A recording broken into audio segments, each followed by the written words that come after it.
Olá pessoal, bom dia, boa tarde, boa noite a todos os senhores que são inscritos no nosso canal Anotações de Processo Civil. Se você ainda não é, eu sou o professor Arthur Vieira e depois que eu concluí o meu doutorado em Direito Processual, eu resolvi me dedicar a esses veículos de comunicação para que eu pudesse transmitir aos senhores conhecimento jurídico de qualidade e de forma gratuita. Aqui eu vou pontuar o meu e-mail de contato para que eventuais interessados possam estabelecer um contato mais direto. Inclusive, nós podemos eventualmente considerar a hipótese de publicar um artigo científico em conjunto, tá certo? Bom, gostaria de pontuar também com os senhores o nosso canal no YouTube. Se você ainda não é inscrito, basta clicar no ícone do livro que fica no canto inferior do vídeo para que você se inscreva. Sugiro também que você clique no ícone do sininho para que você possa ativar as notificações dos vídeos que são constantemente disponibilizados por aqui. Gostaria de apresentar também aos senhores a nossa plataforma acadêmica arturvieiracursos.com.br, arturvieiracursos.com.br, onde os senhores encontrarão cursos online de modo gratuito, inclusive com a emissão de certificado válido em todo o território nacional, tá certo? Então, após a pausa, nós vamos tratar do vídeo de hoje. Então, meus amigos, no vídeo de hoje nós daremos prosseguimento à análise do nosso livro Anotações de Processo Civil. Nós estamos na terceira parte do livro que aborda os processos nos tribunais. Mais precisamente estamos a tratar dos recursos e vamos começar no vídeo de hoje a ver o primeiro dos efeitos do recurso, o efeito devolutivo.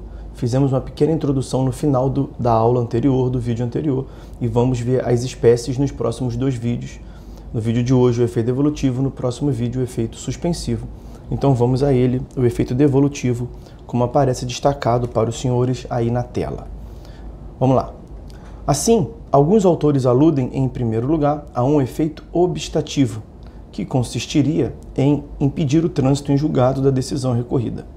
Mas, como faz substancial parcela da doutrina, pode-se reconhecer, nesse aspecto, esse efeito obstativo como mera decorrência do efeito devolutivo, que passará a ser a seguir examinado. O efeito devolutivo consiste na simples reabertura de possibilidade de manifestação judicial sobre a decisão recorrida, seja por outro órgão, seja pelo mesmo órgão que a proferiu. Essa é a concepção ampla de efeito devolutivo. Há autores que adotam uma concepção restrita, no sentido de que só haveria tal efeito quando se transferisse o exame da decisão recorrida para um outro órgão jurisdicional. Para eles, quando a reabertura de oportunidade de exame se dirigisse ao próprio órgão que proferiu a decisão, ter-se-ia aí um efeito regressivo. Mas tal distinção não se reveste de utilidade. Seja como for, com a reabertura de possibilidade de manifestação sobre a questão decidida, obsta-se o trânsito em julgado da decisão, razão por que se afirmou acima que o efeito obstativo não é mais do que faceta do efeito devolutivo. Relevante, isso sim, é a distinção entre a extensão e a profundidade do efeito devolutivo. A extensão concerne a delimitação dos comandos decisórios ou de parcela do comando quando há capítulos decomponíveis atingidos pelo recurso.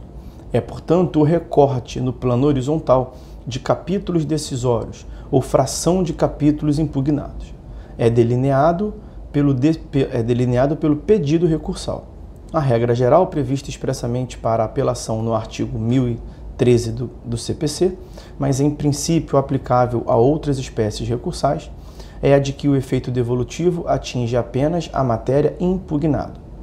Melhor teria sido que a lei tivesse empregado dispositivos ou comandos ou ainda capítulos impugnados. Por exemplo, se o autor pediu em cumulação simples A, B e C e o juiz julgou improcedente os três pedidos, se o autor apela apenas contra o julgamento de improcedência de A, apenas esse comando decisório e a pretensão a ele relativa poderá ser reexaminado pelo tribunal.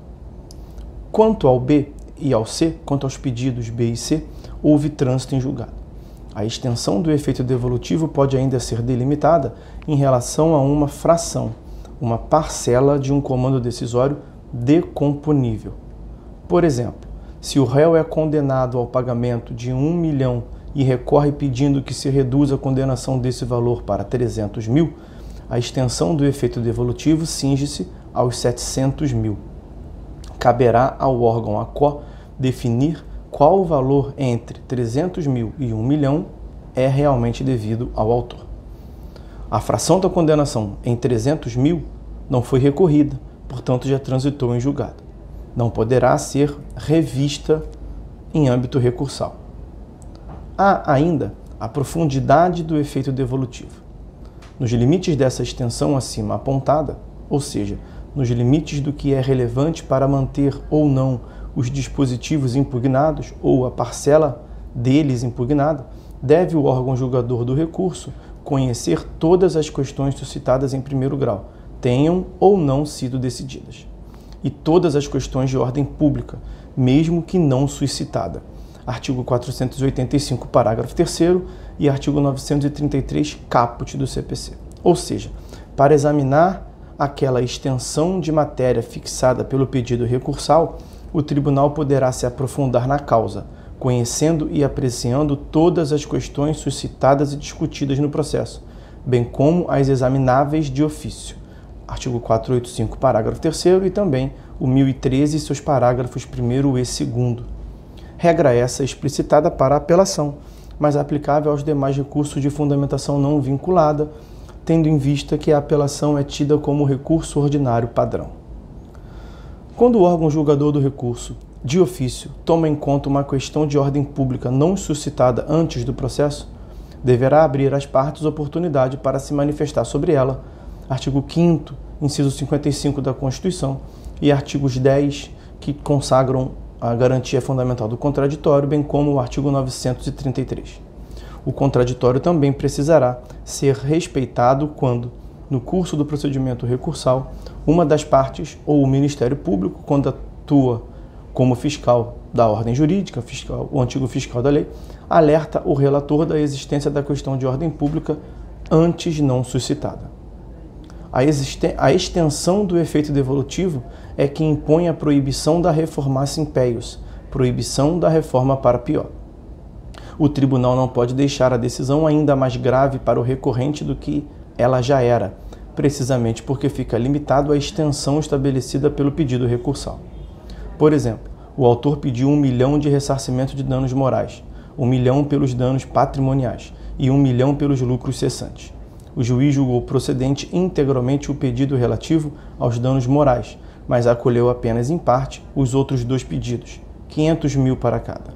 O réu não apela. O autor apela para pedir a ampliação da indenização pelos danos patrimoniais de 500 para 1 milhão, conformando-se, porém, com a condenação de 500 mil em lucros cessantes. Pelo que já se viu antes, fica claro que, como o autor não apelou para ampliar os lucros cessantes, o tribunal não poderá ampliá-los, ainda que convencido de que eles deveriam ser maiores.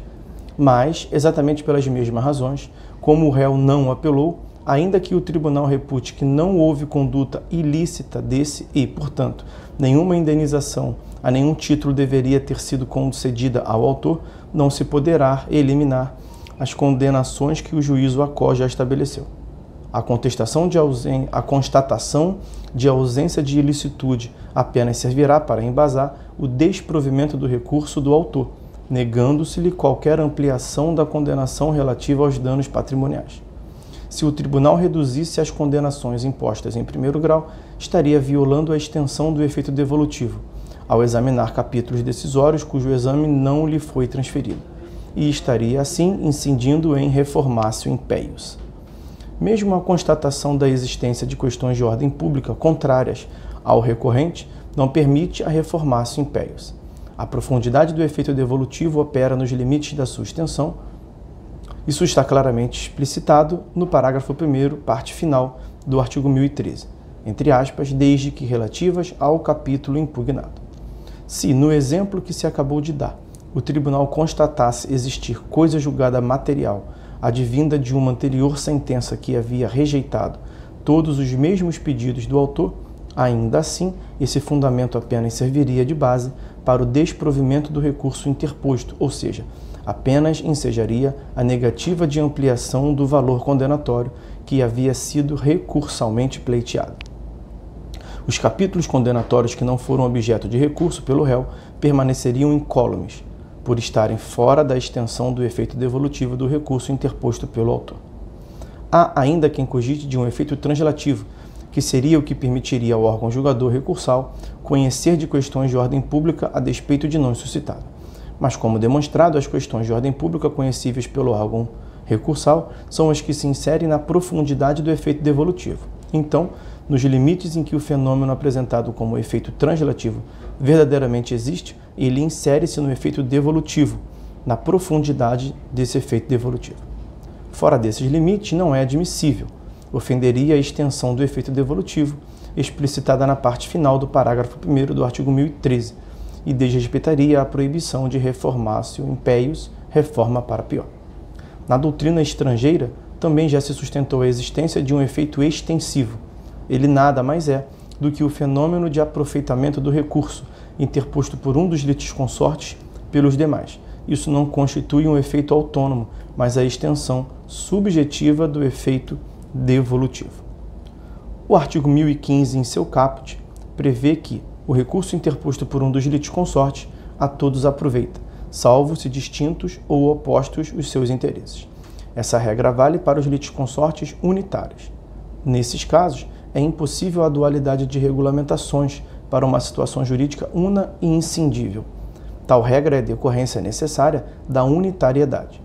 Mas bem por isso aplica-se apenas quando o objeto do recurso versar sobre aspectos que repercutam sobre a necessária definição única e uniforme da causa para todos os litisconsortes. Por exemplo, se um deles recorre porque sofreu multa do parágrafo 2º do artigo 77, isto é irrelevante para os demais litisconsortes.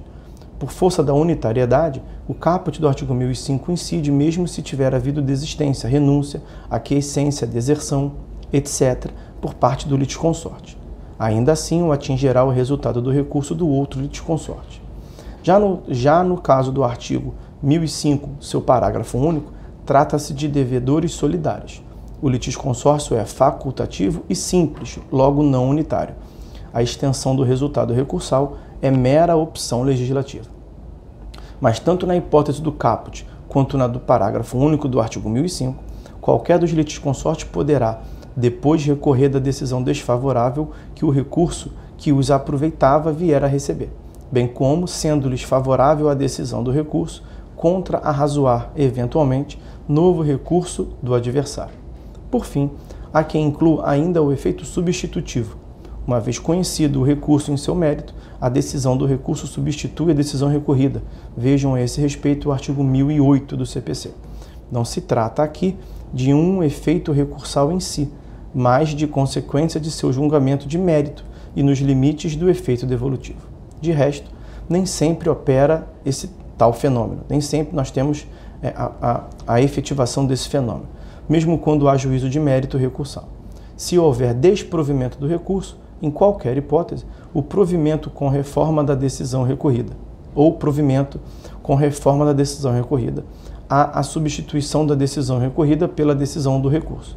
Já se houver o provimento com cassação da decisão recorrida, não há tal substituição. Por fim, se o provimento der-se para o fim de se aplicar o parágrafo 3º do artigo 1013, não há substituição, mas cassação seguida de estabelecimento de decisão de mérito antes inexistente. Esse parágrafo 3º do artigo 1013 trata da teoria da causa madura. Bom, como nós havíamos combinado, nós vamos fazer um corte no vídeo por aqui, portanto, para que venhamos a tratar no próximo vídeo, de maneira destacada, do efeito suspensivo. Tá certo? Então é isso, meus amigos. Por hora é só. Fiquem todos com Deus e até a próxima.